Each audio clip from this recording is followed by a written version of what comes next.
Here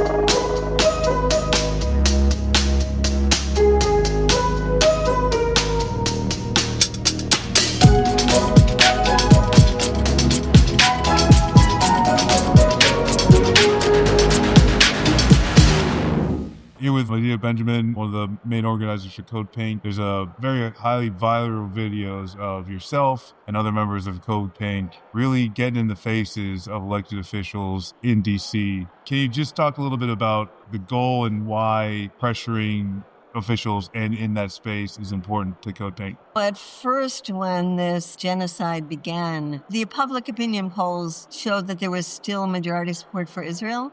And yet we felt that these politicians were doing the wrong thing by supporting an apartheid government and then a genocidal government. But now, over time, when public opinion has changed so much and the majority of people do not want to be supporting Israel, and when you break it down by political party, for example, Democrats, I mean, there's a Pew poll, which is very mainstream, that says that only 8% of Democrats support Israel's policy, and yet you see all of these politicians that are not supporting what the American people want. So if you're a Democrat, you're not following the overwhelming majority. And if you're a Republican, you're such a hypocrite by saying America first, and then, but let's give billions of dollars to this foreign country. So it just seems like we are so not represented by the people who are supposed to represent us. And that while folks in their districts are pushing their members of Congress, and I loved it over the recess in August when they're going to every town hall and giving them hell, every ribbon cutting, giving them the hell, wherever, out for a, quote, nice meal in a restaurant, giving them hell. We're doing that in Washington, D.C. as well. No safe quarter for quarters of genocide. Right, except in Israel. Well, for now, yeah? Right. For now. I do want to ask as well, because this is portrayed as a generational thing, especially when it comes to the Democratic Party. This is something that just young people are into. And so, as someone in their 40s, what is it like, or what message do you have for people to say, no, this is not just a college campus thing.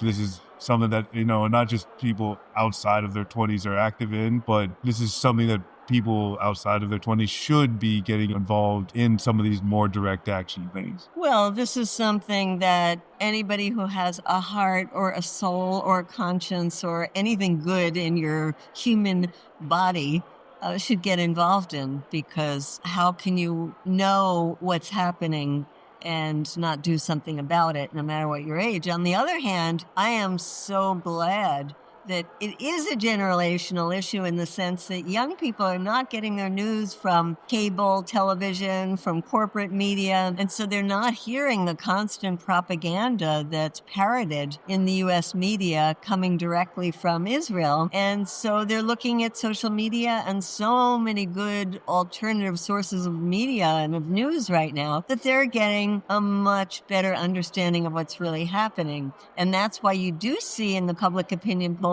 that there is a generational difference. And there you see it even with Republicans. In fact, the Republicans, and I think it's funny because they considered young people anyone under 50.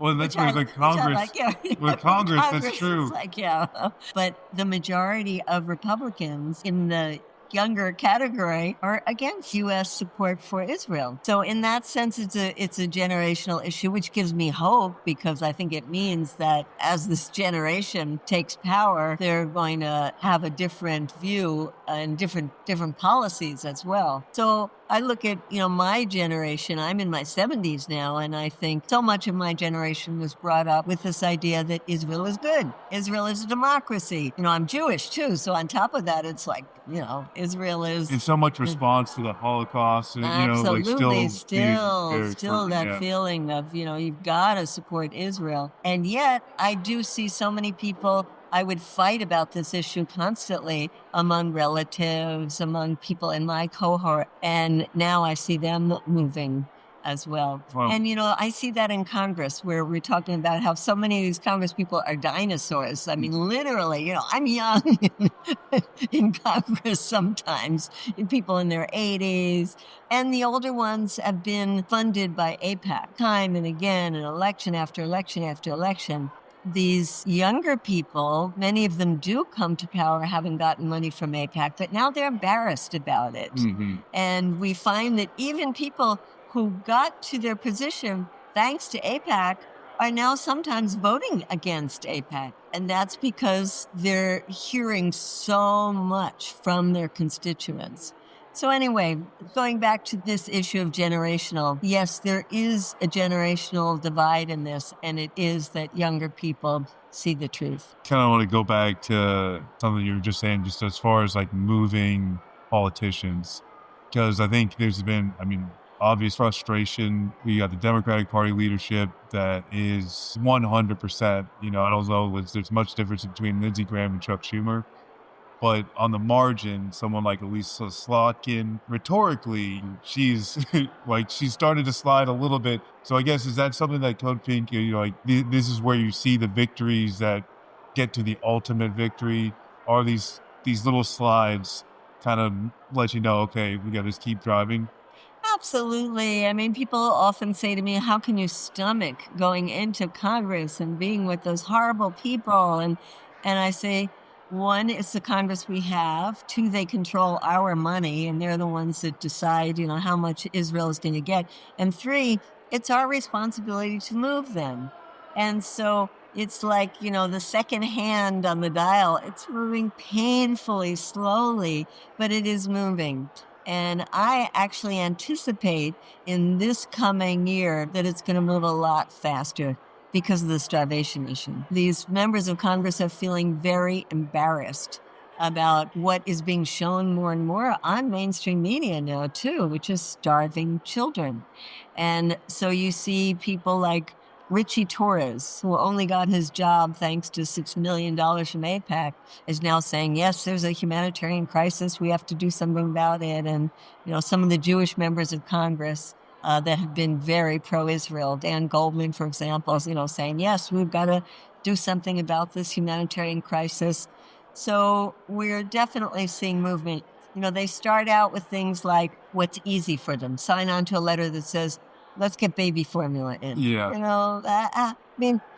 Can you be against getting baby formula in? Let's not ask what it means when you have to demand the baby formula, Yeah, but you're right. You can sign a letter. But even so, there's about a letter just came out. I think it was 101 members of Congress signed it. And you wonder, well, there's 435. Where are the rest of them? Yeah. But that also reflects the partisan nature of our politics, that a Republican won't sign on to a letter calling for baby food to get in because it's a Democrat that's leading it. But you do see things like that where it's easier for them. They'll sign on to something like maybe there should be an independent investigation of an American citizen who was murdered on the West Bank by the Israelis. Those kind of things we're starting to see them vote for or sign their name to.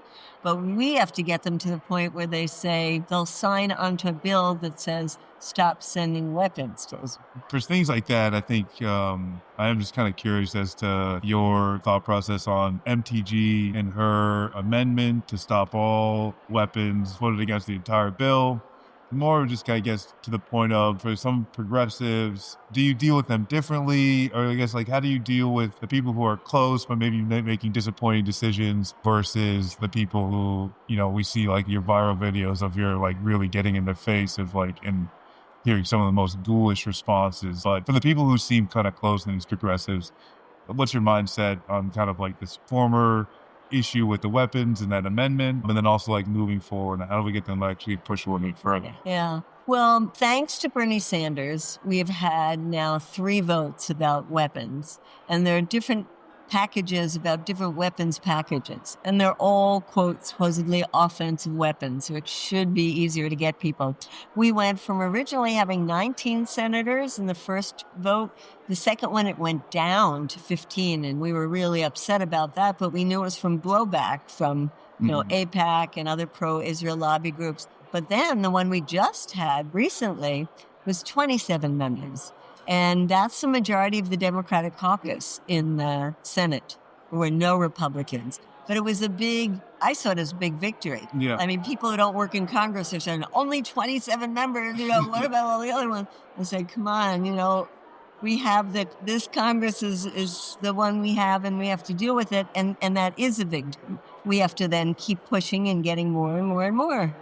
On the other hand, I don't know. I mean, personally, for me, I don't want to give Israel a half a penny. I mean, I don't want to give them anything. Yeah. And yet, when you're in Congress, you understand that they parse it by saying, oh, these weapons are defensive and these weapons are offensive. Okay, fine. Let's just stop then with the ones you call offensive, and we'll work from there. Yeah. So I think, you have to recognize that we take them a step at a time and we keep pushing them. The ones that are pretty good, we push them to be really good.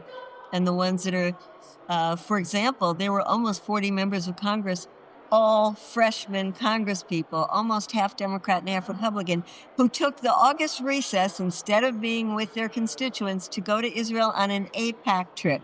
I mean, that is just unacceptable in the middle of a genocide.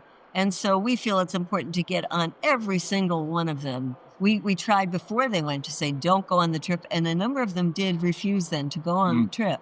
And the ones who did go on the trip, we've been putting out videos, making fun of them in Israel, the stupid stuff they're saying, and working with their constituents when they get back to say, don't let them have any rest. Make sure you're every place where they are, asking them, why are they voting the way they're doing? Why are they going on an AIPAC trip?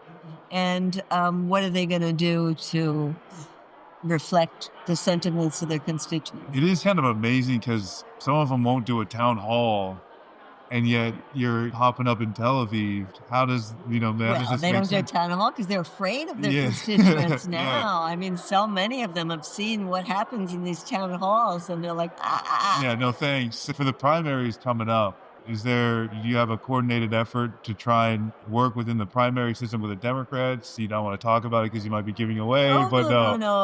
But do you see a bigger opportunity with this midterm to really kind of even push the needle within the democratic process a little bit? Yeah, I mean, as Code Pink, we're a non-partisan group. We don't get involved in party politics. We don't get involved in elections. As an individual, I sometimes do, especially trying to keep the good ones in. Mm-hmm. But we are excited about all of the challenges that are going to be coming in this next election, and how the issue of Palestine is going to be a key issue in the election. Whether or not these members believe it or know it or are willing to admit it, it's going to be.